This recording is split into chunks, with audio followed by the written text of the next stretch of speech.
Hey, what is up, everybody? This is Stevie Breach coming to you here today. We are rolling down the road. We're almost home from work. Raw 30 is going to be coming up on Monday. And when I was watching clips from Monday Night Raw, and they were kind of hyping up this acknowledgement ceremony for Roman Reigns, I was thinking that it was just going to be just kind of another thing to get Roman Reigns on Monday Night Raw. He's not wrestling on TV as much anymore. They're kind of saving him, even though he's holding both championships, the WWE Championship and the Universal Championship. He's mostly showing up on SmackDown, and he'll get physical every once in a while to set up an angle, but he's not physically wrestling matches. You pretty much have to tune in to the pay-per-views on Peacock in order to see him fight.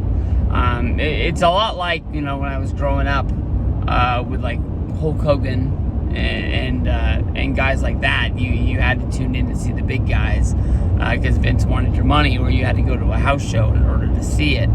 The one thing that really grabbed my attention, though, is that WWE, they said it, and then they kind of like doubled down to make sure you heard what you heard. The WWE is claiming that all members of the family are going to be, how did they say it? All members of the, all tribal chief members, all something like that. They're all going to be there. So you got to be thinking like, the Usos' dad, Rikishi's going to be there. Hopefully he's not got a booking out there where he's going to have to miss his son's wedding like he did on Total Divas or anything like that. But, we're going to get the Islanders. We'll get the, what was the Rikishi's tag team before? The head shrinkers? They going to be there? Just kind of like, a lot of that family is gonna be there. They're all connected, all back to Yokozuna and things like that. But the one member that I'm thinking about more often than anything else is The Rock. How can you be claiming that all the members are gonna be there, and we all know The Rock is one of them, and he's not? So I'm pumped to see this. This can go two ways, where one is, I think Roman Reigns is surprised that The Rock is there, and they could set the table for a challenge. I don't think the challenge is going to go down for WrestleMania at Raw 30 on Monday, but I think they could set it. Or I think they really could be setting it the opposite direction, is that Roman sets a chair for The Rock, and The Rock isn't there.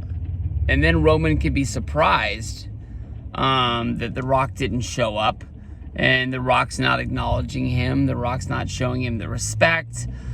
He couldn't take a day off from making movies out in LA to be there. And that could set the table for, Roman saying something about The Rock. The Rock takes kind of like, oh, I didn't know it was like that. And then The Rock comes and makes the challenge.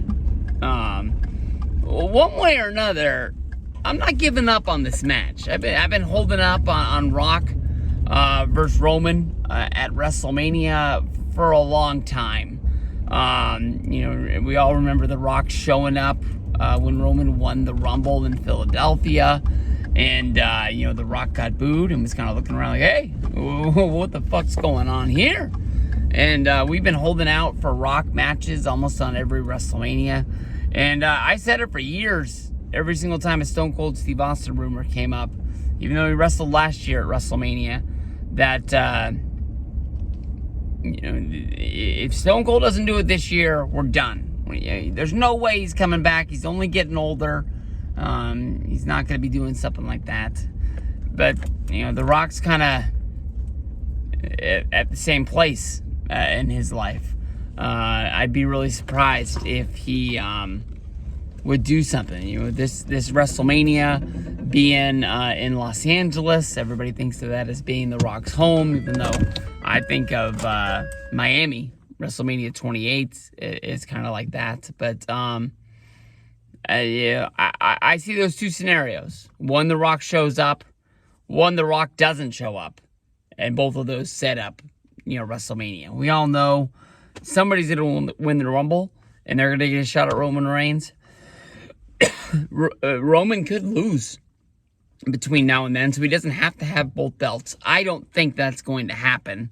I think if you get the dual championship on him, and if he's had those belts for as long as he had, and he's defending them as often as he isn't, they definitely have to be building up to something big, and having him fight on Saturday and on Sunday at WrestleMania, night 1, night 2. I just don't know how they make him. Who is it that is the authority that comes out and says, you know what, Roman, you got to defend both belts? It's never been done before.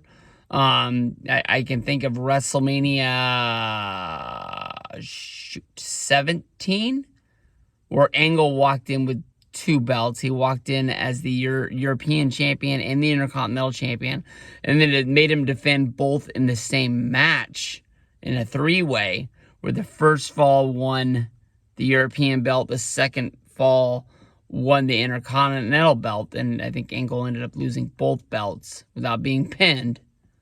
At least that's the way I remember it, but I don't know. I mean, the WWE doesn't really seem like they have that authority figure that has the balls that's going to be able to stand up to Roman and tell him that's the way it's going to be. Maybe fucking Vince is the guy. People keep saying Vince is coming back. He wants to be on TV. I think Vince is done. Vince hasn't wanted to be on TV in a long time. He's not going to want to come back just because he's back in the company to say like, aha, well, last time you saw me, I retired, but I'm back. I don't see it. Can't put me on TV when I'm dead.